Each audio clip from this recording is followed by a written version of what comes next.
Dark Matters was my very first choice. I think I had some other ideas. We kicked around a few other ideas, but that was the clubhouse leader, so to speak.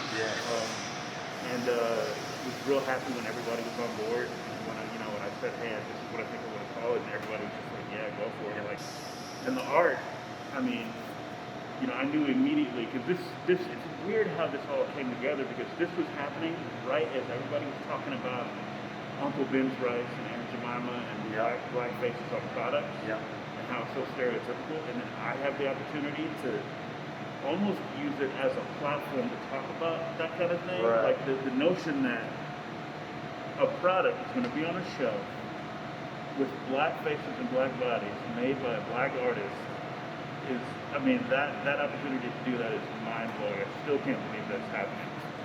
There's a lot of metaphorical things like the pattern of money, the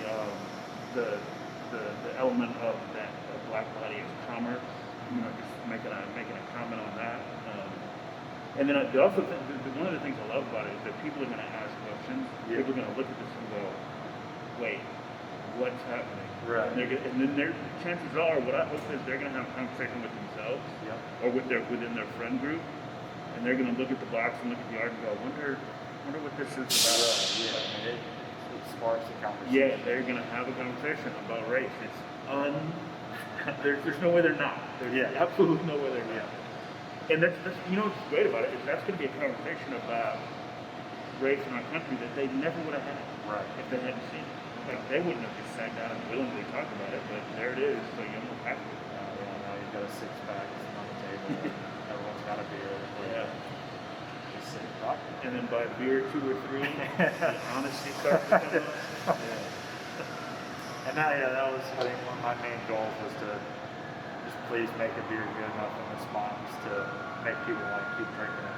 Because that was also part of the inspiration, and what such a good marrying of two things is that I loved the idea of the old pubs, where that's where people would get together to talk about things. Like if you had a grievance, well, let's go to the pub and talk in front of the community and see what everybody thinks about this issue. And so the idea that that's still happening and still part of a metaphor that we're talking about here is pretty cool. I guess kind of a classic American brown ale, close to an English brown ale, where you're, especially with the coffee, I mean, you're going to get some lighter fruity notes, as opposed to getting it from the yeast and the English yeast, we're getting it from the Ethiopian coffee.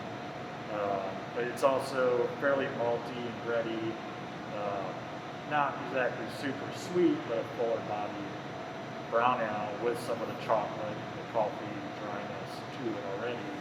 Well, the dream beer was coffee beer. Like, I didn't know what that was going to mean, but that's what I wanted. That's like, okay, you brought out all this beer and coffee, and then I saw you pouring coffee into the beer, and I was like, wait a minute, what is this? This is weird. And then I just started doing it too, and I was like, this is a really good idea.